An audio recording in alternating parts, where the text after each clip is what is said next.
जय हिंद साथियों, स्वागत है एक बार फिर से आपका एक नई वीडियो में। आज हम देखेंगे 28 फरवरी को जो एग्जाम हुआ था रीट का, उसके आंसर की को देखेंगे। जितने भी प्रश्न पूछे गए थे वो सभी हैं, तो आप लोग अपना भी आंसर मिलाते चलिए कितने प्रश्न आपके सही हो रहे हैं। ठीक, जैसे यहाँ पे पहला प्रश्न पूछा गया था, शोषण के प्रथम खंड के विभाजन के दौरान क्या बनता है। एक प्रश्न पूछा गया था, शोषण के प्रथम खंड के विभाजन के दौरान क्या बनता है, तो क्या बनता है, पायरुवेट का पूर्ण ऑक्सीकरण। ऑप्शन में रहा होगा पायरुवेट का पूर्ण ऑक्सीकरण, तो इसको भी आप लोग ध्यान में रखें। अगला प्रश्न था, बहन का पुल्लिंग। बहन का पुल्लिंग पूछा था, तो बहन का पुल्लिंग क्या हो जाएगा, भाई। बहन का पुल्लिंग भाई। अगला प्रश्न पूछा गया था, आदमी किस भाषा का शब्द है। आदमी किस भाषा का शब्द है, तो अरबी फारसी का। किस भाषा का, अरबी फारसी का। और एक और प्रश्न था, मुक्त का विलोम शब्द। मुक्त का विलोम शब्द क्या होगा, बंधन। मुक्त का बंधन। अगला प्रश्न था, प्रकृति क्या है। प्रकृति क्या है, तो उसमें संज्ञा था, सर्वनाम, विशेषण, ऐसे चार ऑप्शन थे, तो उसमें प्रकृति क्या हो जाएगी, संज्ञा हो जाएगी। प्रकृति क्या है, संज्ञा है। एक और प्रश्न पूछा गया था, संस्कृति का संधि विच्छेद। संस्कृति का संधि विच्छेद, इसका संस्कृति का संधि विच्छेद हो जाएगा सम प्लस कृति। समधन कृति, क्या हो जाएगा, समधन कृति।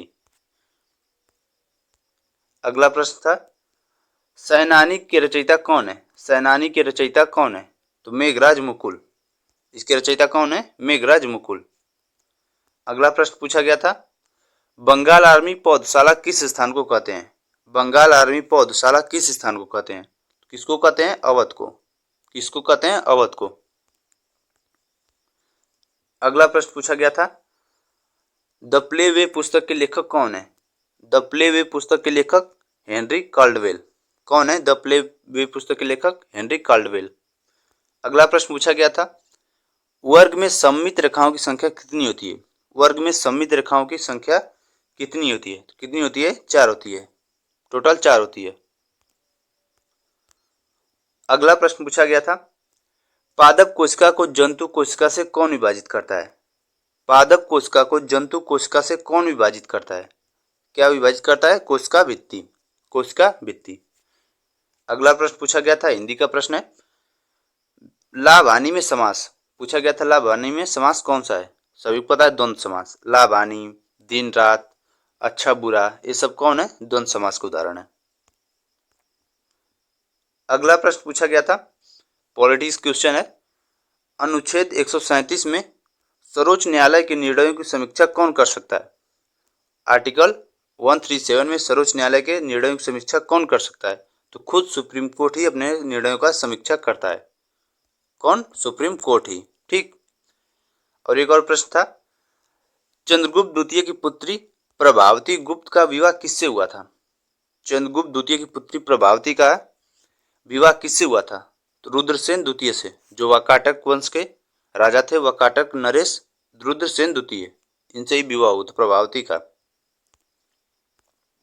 अगला प्रश्न पूछा गया था, राउरकेला किस देश के सहयोग से स्थापित है। राउरकेला किसके सहयोग से, जर्मनी के सहयोग से। जो राउरकेला उद्योग लगा था वो जर्मनी के सहयोग से लगा था। और अगला प्रश्न पूछा गया था, नर नारायण तपस्या और गजेंद्र मोक्ष मंदिर गुप्त मंदिर कहाँ है। नर नारायण तपस्या और गजेंद्र मोक्ष गुप्त मंदिर कहाँ है, तो कहाँ पे है, उत्तराखंड में। उत्तराखंड के बद्रीनाथ धाम पर। ठीक, अलकनंदा नदी के किनारे है, उत्तराखंड में। ठीक। अगला प्रश्न पूछा गया था, आर्टिकल 334 क्लॉज ए के अनुसार लोकसभा में अनुसूचित जनजाति हेतु कितने स्थान आरक्षित हैं। अनुच्छेद आर्टिकल 334 ए के अनुसार किसमें, लोकसभा में, अनुसूचित जनजाति। अनुसूचित जनजाति के लिए 47 सीटें आरक्षित हैं अनुसूचित जनजाति के लिए, जो कि एसटी है। और एससी के लिए, अनुसूचित जाति के लिए, एससी के लिए 84 सीटें। कितनी सीटें, 84 सीटें। अगला प्रश्न पूछा गया था, इमली घूंघट फतेह बुर्ज किस दुर्ग में है।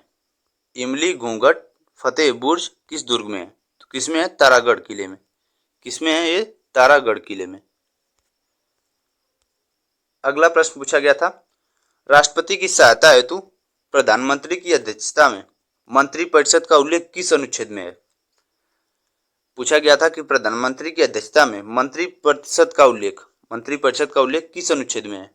तो आर्टिकल 74, आर्टिकल 74 में है। अगला प्रश्न पूछा गया था, कलिंग द्रुपदानी चोल युगीन ग्रंथ किसका है? कलिंग द्रुपदानी चोल युगीन ग्रंथ किसका है? तो चोल राजवंशों का है। किसका है? चोल राजवंशों का। अगला और लास्ट क्वेश्चन पूछा गया था, सुलह-ए-कुल किस मुगल शासक द्वारा चलाया गया? सुलह-ए-कुल किस मुगल शासक द्वारा चलाया गया?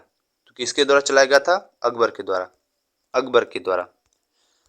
और देखिए, ये 28 फरवरी की जितने भी क्वेश्चन थे, जितने भी हमें मिल पाए वो सभी लाए गए हैं, और इसी तरह जितने भी आगे क्वेश्चन मिलेंगे वो सभी आपको प्रोवाइड कर दिए जाएंगे। तो आप लोग साथ में मिलाते चलिए। ठीक, वीडियो में आने के लिए आप लोगों का बहुत बहुत धन्यवाद।